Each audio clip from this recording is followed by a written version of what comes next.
Bom, nesse vídeo eu quero falar com vocês sobre o Marinho. E que história é essa de que o Vitória tem interesse em contratar o atleta para essa atual temporada? Será que seria agora, por exemplo, no mês de março, nessa janela, ou para a próxima? Vou trazer aqui um pouco mais de detalhes nesse vídeo de hoje. Além disso, um atleta que é companheiro do Marinho na equipe do Fortaleza, que na minha opinião pode ser uma boa também. E assim, um jogador que tem características parecidas, já viveu um bom momento e que segue aí meio que encostado, vamos colocar assim, que eu acho que poderiam ser dois alvos interessantes para o Vitória nessa atual temporada no setor de ponta, que certamente vai ser uma das prioridades do clube até o final dessa janela ou antes do início do Campeonato Brasileiro.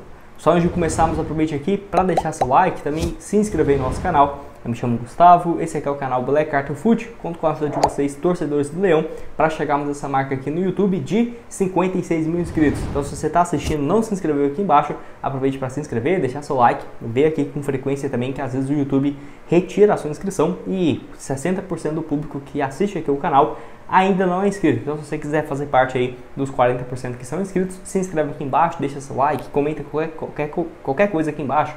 Vitória, qual que é o seu palpite para o próximo jogo, que com certeza nos ajuda bastante. Bom, então vou deixar essa informação que temos aqui lá do Marcos Guedes e valeu demais ao central do Vitória, tá aqui ó. O Vitória irá tentar contratar o atacante Marinho do Fortaleza na próxima janela de transferências, que será aberta no dia 10 de julho e se encerrará no dia 2 de setembro, ou seja, seria uma contratação para o meio do ano, né? Mas por que, né, Gustavo? Será que faz sentido, por exemplo, pensar no Marinho apenas no meio do ano? Olha, ele tem jogado pelo Fortaleza, mas não tem sido um titular absoluto. Porém, é inegável dizer que se ele perder espaço no Fortaleza, é muito mais provável de pensar nessa saída no meio do ano do que para agora. Mas, enfim, vou comentar aqui um pouco com vocês. O contrato dele não se encerra, por exemplo, em junho, vai até o final, não desse ano, mas sim até o final de 2025. Então, certamente o Fortaleza iria exigir uma compensação financeira, até porque quando trouxe ele do Flamengo no ano passado, pagou algo próximo de 7 milhões de reais, tá? Ele que pelo Fortaleza no ano passado foram 26 partidas,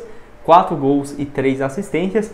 Ele foi muito mais um reserva imediato na posição de ponta, ele era como se fosse um 12º jogador, foi sim importante na recuperação do Fortaleza no Brasileiro e para chegar na final, né, da Copa Sul-Americana. Nesse ano não tem como falar que ele não está sendo utilizado, tem 7 partidas e uma assistência até aqui, jogador de 33 anos de idade que poderia atuar em dois setores, né, que o Vitória precisa muito, de ponta direita e de ponta esquerda. Inclusive não acho que seria ruim o clube pensar em trazer um jogador para cada, né? Um ponta direita e um ponta esquerda, não agora, mas eu diria que até o início do Campeonato Brasileiro, no mês de abril. Ele que, igual vou deixar aqui para vocês, ó, foi muito bem na equipe do Santos em 2019 e principalmente em 2020, onde em 2020 ele marcou 24 gols e 8 assistências, foi cogitado inclusive para ir para a seleção brasileira, depois acabou caindo um pouco de rendimento em 2021, mas ainda assim foi bem pelo Santos. 42 jogos, 9 gols e 4 assistências.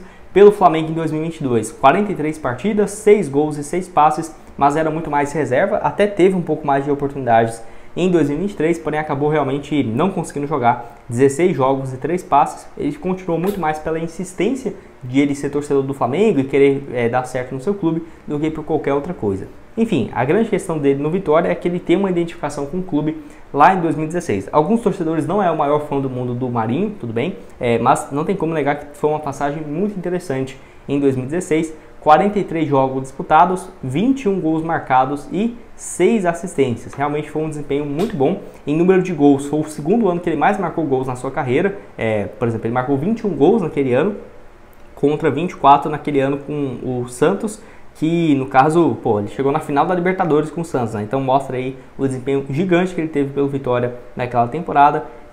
Vale destacar o seguinte, né, que o Vitória então vendeu ele para a equipe do futebol chinês, teve até que uma compensação financeira e tudo mais em relação àquela sua saída. Inclusive na época ele já tinha sido especulado, até vi aqui algumas matérias, no Flamengo em 2016.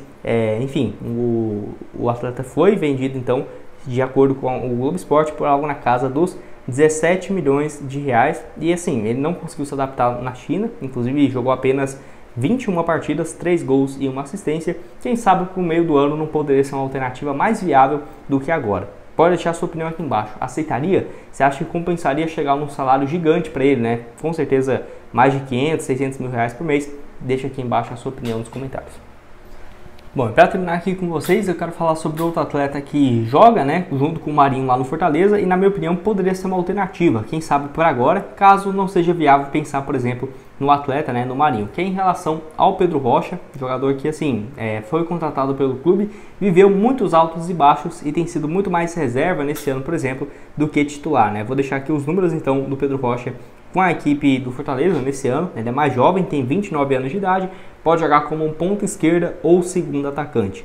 No Fortaleza nesse ano, 5 partidas e 2 assistências. Ano passado teve alguns problemas físicos, no qual ele entrou em campo apenas 12 jogos e 1 gol. O contrato dele com o Fortaleza até o final dessa temporada de 2024. Ele chegou em 2022, até jogou bem naquela reta final do ano, 13 jogos, 3 gols e 4 assistências. Ele veio naquela época de uma boa fase no Atlético Paranaense. Eu diria que até ele recuperou um pouco do futebol que ele já tinha demonstrado pelo Grêmio quando foi campeão da Libertadores no Atlético Paranaense, que entre 2021 e 2022, um espaço ali de um pouco mais de um ano, ele entrou em campo no total em 45 jogos, marcou 8 gols e deu 6 assistências, um desempenho bem bacana. Não seguiu na equipe porque o Spartak Moscou da Rússia pediu quase 30 milhões, 40 milhões para o Atlético Paranaense e logo depois ele chegou, se eu não estiver enganado agora, de graça no Fortaleza com um contrato até o final de 2024. Enfim, já passou também por outros times aqui no Brasil. No Flamengo em 2020, 11 jogos, 1 gol e 1 assistência, ficou reserva basicamente a temporada inteira, vindo do Cruzeiro, que foi rebaixado com a equipe, mas não teve uma passagem ruim. Eu torço pro Cruzeiro, não tem como falar que o Pedro Rocha teve um ano terrível, não, comparado com os números mesmo, dá pra ver que ele até marcou alguns gols, mas longe daquilo do que esperava, vindo da Rússia, depois daquela passagem excelente pelo Grêmio e tudo mais. Apenas 4 gols e 3 assistências em 33 jogos. O Spartak pagou muito, né, por ele e não teve um retorno. Foi apenas 19 jogos pelo Spartak no time profissional, 1 gol e 2 assistências. Só para você ter uma noção, pelo Grêmio de 2015 a 2017, o Pedro Rocha marcou nesse período, né, 32 gols em um pouco mais de 120 jogos, desempenho realmente sensacional. Uma coisa que eu fico pensando é, né, por que ele não volta pro Grêmio? Eu tenho certeza que se ele voltasse pro Grêmio, ele teria um desempenho interessante. Nem acho que ele saiu queimado, né, porque, pô, foi campeão da Libertadores, foi vendido com um valor alto pro futebol russo. Acho que a torcida deve ter ficado revoltada porque ele não voltou em 2019 ou 2020, indo para Cruzeiro, né, e Flamengo, respectivamente.